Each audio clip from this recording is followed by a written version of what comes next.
Hi, welcome to Pennsylvania Newsmakers, and as always, thanks for watching. Well, a state judges upheld the controversial photo ID law, but the controversy continues, and then a timely wellness update following these words.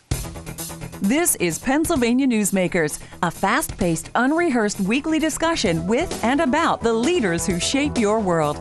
And now, here's your host, Terry Madonna.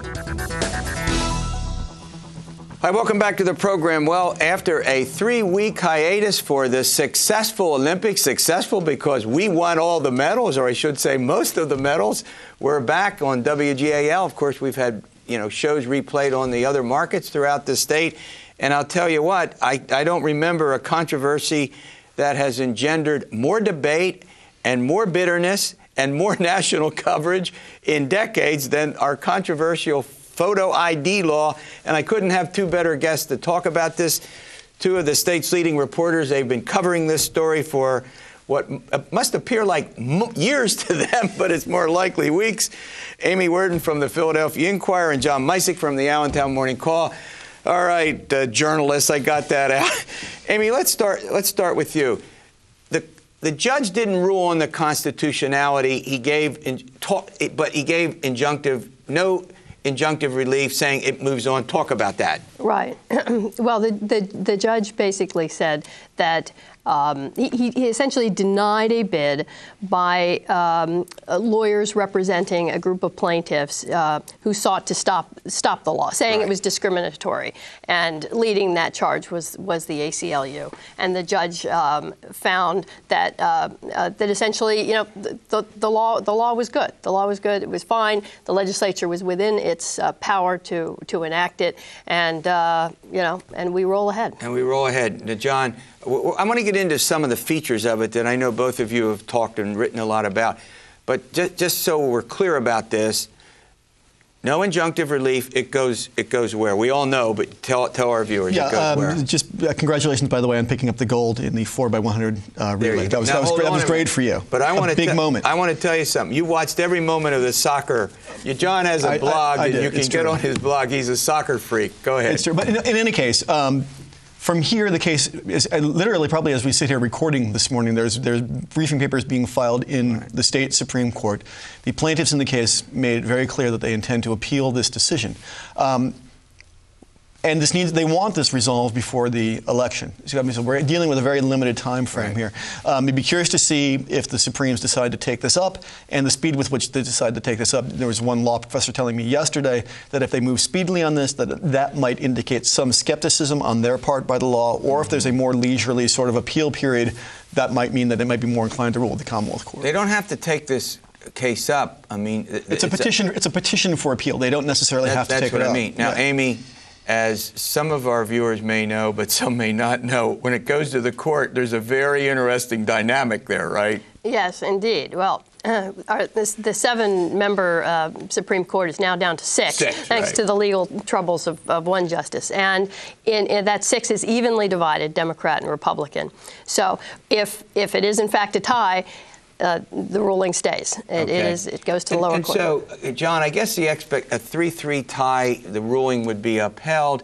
But we had one case where involved state redistricting where Justice Castile, the Chief Justice, actually sided with the Democrats, right? That's right. So, I mean, it's just a big wild card when it goes up there. Would you both agree? We'll start with John. Get a wild card, right? It really is. I mean, there's no way to really divine which way they might fall on this. Again, the only clue I was given yesterday is the speed with which they might take this up. Good point. But as far as trying to figure out what way they're going to fall, no one seems to really know. But they've got a real timeliness problem here.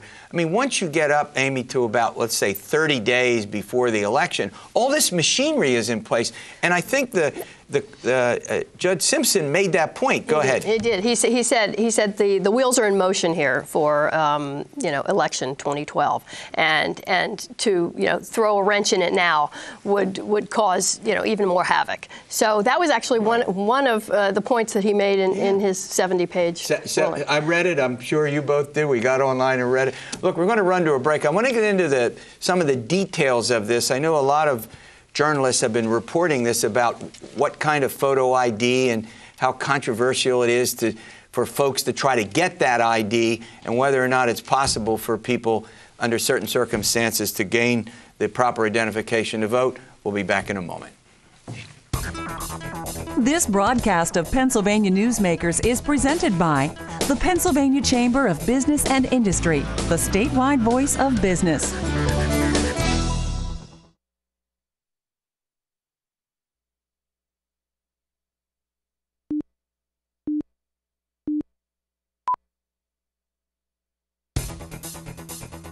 This broadcast of Pennsylvania Newsmakers is brought to you by BetterSaferRoads.com. To voice your support for safer highways and less traffic congestion, visit BetterSaferRoads.com. And by the Pennsylvania Manufacturers Association. Business in Pennsylvania is our business. Hi, welcome back to the program with Amy Worden and John Micek, two of the state's leading journalists. We're talking about the photo ID law. Hey, before I get into that, both of you are, you really covered a lot. Do you remember a time?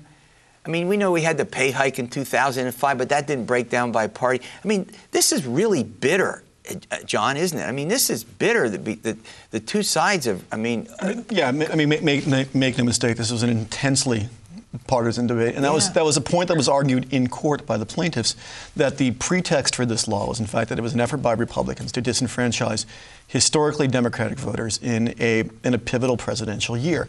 Judge Simpson, in his decision, didn't subscribe to that point of view. He said, there are other lawmakers who don't feel the same way. But this law has unfolded in other states where there has been Republican majority control of some branch of government or a governor's office, and it's broken down bitterly along party lines. Yeah. Amy, let's talk a little bit about some of the forms that people, you've written about this, that some people will need. There's about a half a dozen or so. Just go through a couple of them for our viewers. Right. Well, this is an evolving process as we speak, Terry. But essentially, I mean, the A number one, you're good to vote is a PennDOT driver's license. But other forms of ID that are acceptable, with a photo on them, include military, student ID, government ID.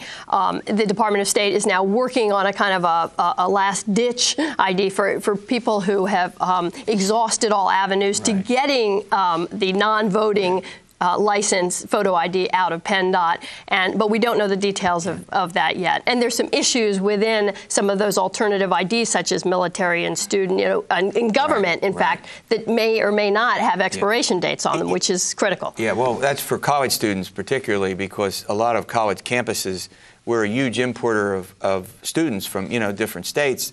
And a lot of colleges don't have an expiration date, which means they'd have to do that. I think they'll take care of it, but there are, obviously some cost to that, and maybe not all colleges will do it. But look, in the end, we still don't know for sure. Even though the judge said, 1% of the voters might be affected. Did he say that? Actually, I thought he said that or close to that, something like that in the decision. He said 1% may be low, 9% may be high. Okay. I think he was leaving some. So I mean, even if you're talking about 1%, you're still talking about 89 to 90,000 voters who could potentially fall through the cracks here. But it's been a moving target. I mean, at one point we've heard as many as 758,000 or 1 million voters could be disenfranchised. Right.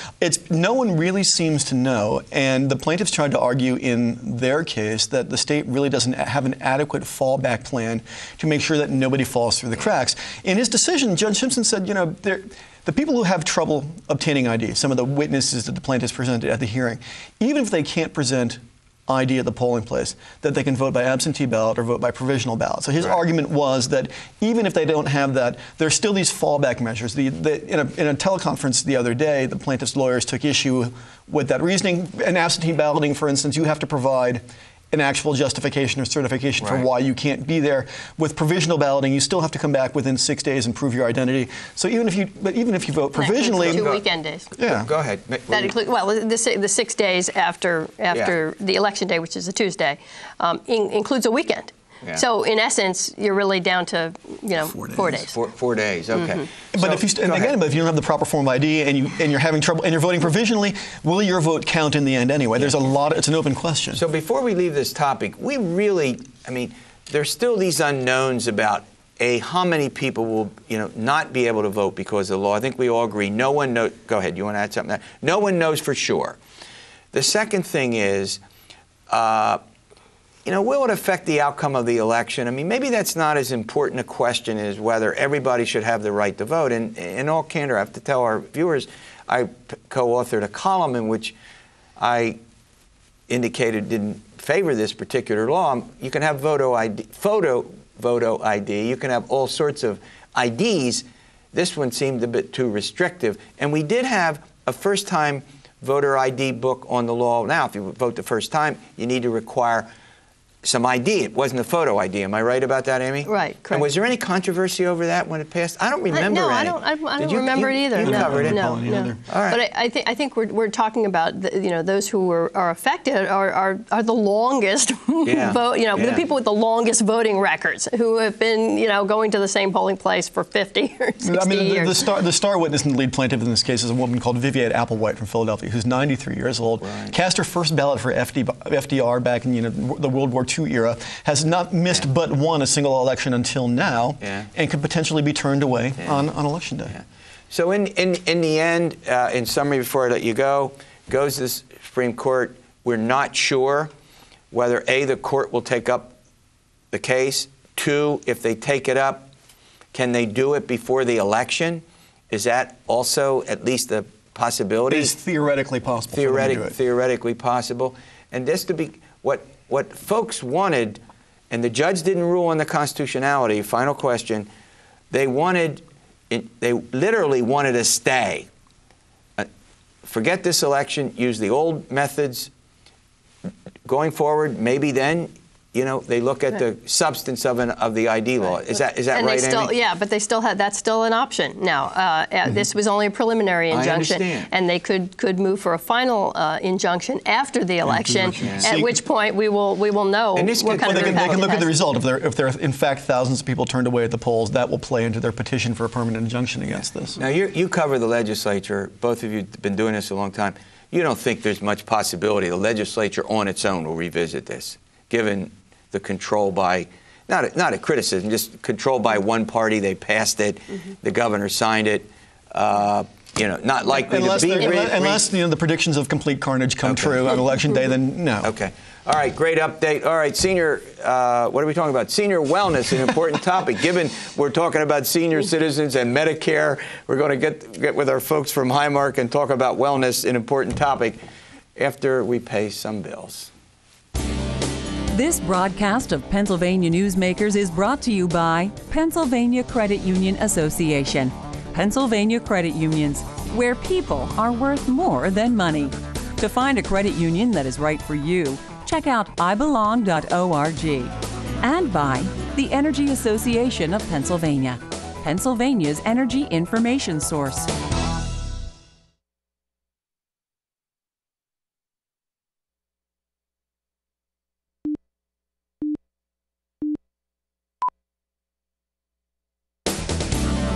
This broadcast of Pennsylvania Newsmakers is presented by the State System of Higher Education.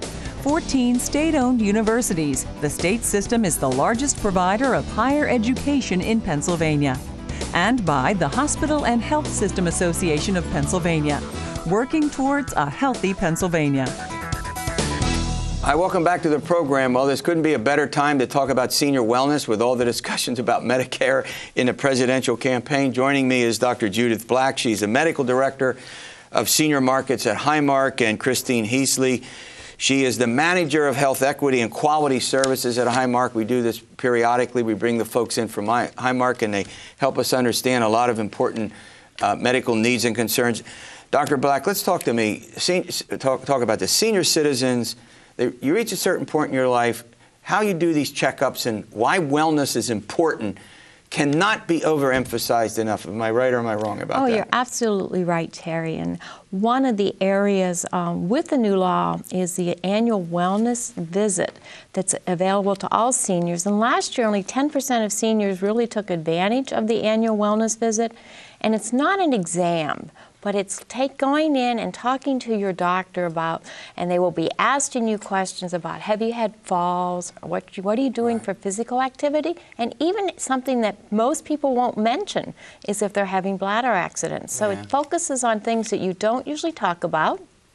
and things that are very common, like the flu vaccine. Right. And a lot of seniors don't get it. Yeah, I mean, I just went in recently, and the doctor once said, "Did you have this vaccine, that vaccine?" I even got a pneumonia vaccine. I can't remember what I did. But you're right about that. I mean, that's something we don't think about. And now, we always say you get to a certain age, you should have a annual checkup anyway, right? Right, but this checkup is different. The old checkup used to be a complete physical exam. Right. And we found in the medical profession that really doesn't help in helping seniors live longer better. Wow. But what does help, if you do the annual wellness and you get a prescription for what you need to do individually for prevention. I see what you mean. That's a good point.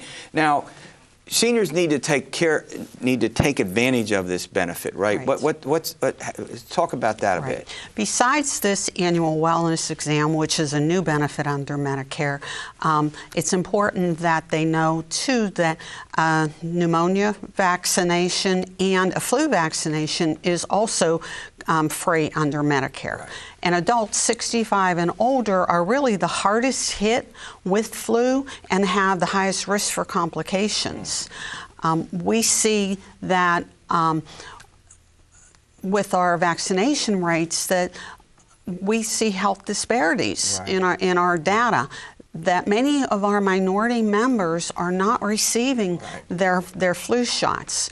And Highmark's working hard to get the word out that everyone over the age of 6 months should get a flu vaccine this upcoming season. I get one Good, every year. Good. Everyone over the age of 6 months really should, but especially at high risk are our seniors, African Americans, and Hispanics. Yeah, and I'm a little obsessing now about West Nile virus, so I'm very careful talking about seniors and things that can... Look, one of the things that you all talk about is how to navigate this complicated health system. What are your sort of advice to viewers here? Number one advice is make sure you have someone with you. If you're seeing your doctor... or you're in a hospital that also hears what the instructions are. So a health partner. At a certain age, we don't remember things? Is that what you're... No, that's okay. That's true. You know, it's not even that you don't remember, but even if you're younger and you're hearing perhaps bad news, you just don't hear everything. So one of the things that we're doing is making sure that seniors have a health partner at Highmark that we share information with. Good point. Good point. And to add to that point, health information is so complicated, and the ability to read, understand, and then act on healthcare information is called health literacy. Right. And low health literacy is very common, and it's especially difficult to understand when you're sick or you're dealing with a chronic condition like many of our senior citizens. All right, look, we're going to run to a break. When we come back, I want to ask Dr. Black about, what you all should know about insurance companies and what they're doing to try to improve the quality for senior health care. We'll be back in a moment. This broadcast of Pennsylvania Newsmakers is presented by Highmark Blue Shield, changing the way health plans work for business with a variety of plan options for employers and more choices for employees. Information is available at highmark.com. Have a greater hand in your company's health. And by the Pennsylvania Healthcare Association, the future of long-term care.